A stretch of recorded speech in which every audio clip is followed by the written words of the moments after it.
Academic principal sir, please speak a few words.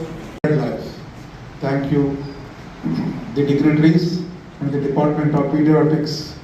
Good qualities, whatever that is being remained here, it may not be in the current where some people will indelibly leave something for the future generations to know that, to remember her services. Thank you, madam. Thank you very much.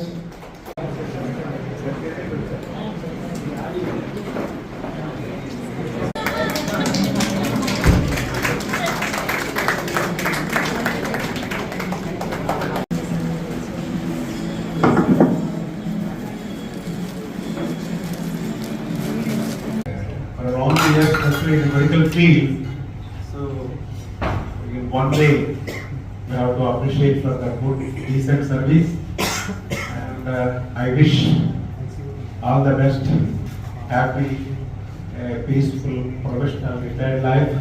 Thank you very much, sir, for rendering your services to our government service, for the students and for the patients.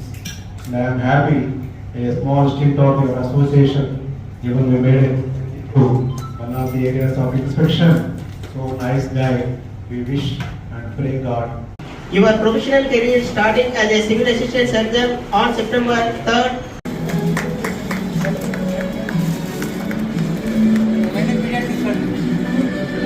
Retirement అనేది it is a part of life అండి. జీవితంలో కొంతకాలం పనిచేస్తాం. Retirement government కూడా కొద్దిగా rest తీసుకోండి, మీకు ఇంత కాలం మీరు చేసింది చాలే, చాలా ఎక్కువ చేసే కానీ ఇంటి దగ్గర కూర్చోబెట్టే కార్యక్రమాలు ఉంటాయి. అది రిటైర్మెంట్ అనేది ఏజ్ ప్రకారం మనకి ఒక 63 yearsకి ఇప్పుడు రిటైర్మెంట్ జరుగుతుంది కాబట్టి మనం రెస్ట్ తీసుకోవాల్సిన అవసరం ఉంది. బాడీ కూడా రెస్ట్ కోరుకుంటుంది డెఫినెట్గా. Body also wants A rest after few years of life. కాబట్టి 60 ఏళ్ళు అంటే కొద్ది వయసు పైబడి ఉంటుంది, కొద్దిగా రెస్ట్ తీసుకోవాల్సిన అవసరం ఉంది. బట్ ఇప్పుడైతే ఇష్టపడే గవర్నమెంట్ సర్వీస్లోకి వచ్చాం, ఇష్టపడే చేయాల్సిన బాధ్యత కూడా ఉంది. ఇది ఇష్టమైనప్పుడు మనకి ఇష్టమైన వర్క్ చేసుకోవడానికి మనకి ప్రైవేట్ ప్రాక్టీస్ కూడా ఉంది.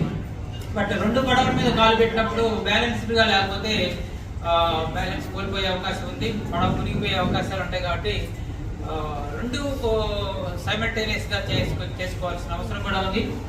అదేవిధంగా ఫ్రమ్ 9 to 2 మనం సిన్సియర్గా పేషెంట్ కేర్కి ఆ టైం మనకి మనం వర్క్ ఏమీ చేయట్లేదు, but it is paid services only. Paid services కూడా మనం సర్వీస్ ఇవ్వకపోతే డెఫినెట్గా బాగుండదు. ఏదో నేను కబుర్లు చెప్తాను అనుకోవచ్చు, బట్ నేను స్టార్ట్ చేసినప్పటి నుంచి కూడా 9 to 2 వర్క్ చేయడం అనేది ప్రతి ఒక్కళ్ళు చేయాల్సిందని నేను చెప్తాను. నేను కూడా అదే ఫాలో అవుతాను, అందరూ కూడా అదే ఫాలో అవుతారు. మనం సత్య శ్రీనివాస్ గారు కూడా అదే ఫాలో అవుతారు. సో అలానే టీచింగ్ కూడా చాలా ఇదిగా కాకినాడలో టీచింగ్ కూడా చాలా ఇంట్రెస్టింగ్గా చేసే వాళ్ళలో సత్య శ్రీనివాస్ గారు కూడా ముందుండేవాళ్ళు. సో ఒక టీచింగ్ కూడా ఉంటుంది, సర్జరీస్ ఉంటాయి, మన బాధ్యతలు ఉంటాయి, మన సమస్యలు కూడా ఉంటాయి, మన పర్సనల్ లైఫ్ కూడా ఉంటుంది. కాబట్టి పర్సనల్ లైఫ్ని పణంగా పెట్టి ఎవరు కూడా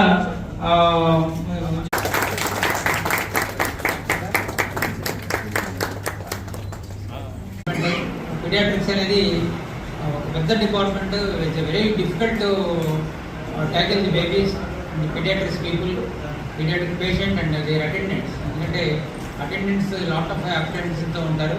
లాట్ ఆఫ్ యాంగ్జైటీతో ఉంటారు. అలాంటిది మీరు ఎంతో ఇదిగా మీ పీడియాట్రిక్స్ డిపార్ట్మెంట్ని లీడ్ చేస్తున్నందుకు చేయాలని కూడా ఫర్దర్గా కూడా మీరు ఇంకా చేయాల్సిన అవసరం ఉంది. మీరు రిటైర్ అవ్వాలని నేను అనుకోవట్లేదు. Just you're changing the college from Guntur medical college to another private medical college. మీరు వైజాగ్కి మీ దగ్గర వాల్తేర కాదు, పెద్ద వాల్తేర దగ్గర మెడికల్ కాలేజ్ చూడండి, అక్కడ ఉండండి. అప్పుడప్పుడు మమ్మల్ని కూడా పిలవండి, మేము కూడా వస్తాం, వీళ్ళందరూ కూడా పిలవండి. లేదా సిఎంఈ ప్రోగ్రామ్ అని మొక్క పెట్టి మిమ్మల్ని చూడటానికి కూడా మేము రావడానికి వీలుంది. ఆ విధంగా మీరందరూ కూడా మీ మేడం గారికి మంచిగా ఫెలిసిటేషన్ ప్రోగ్రామ్ అరేంజ్ చేసిన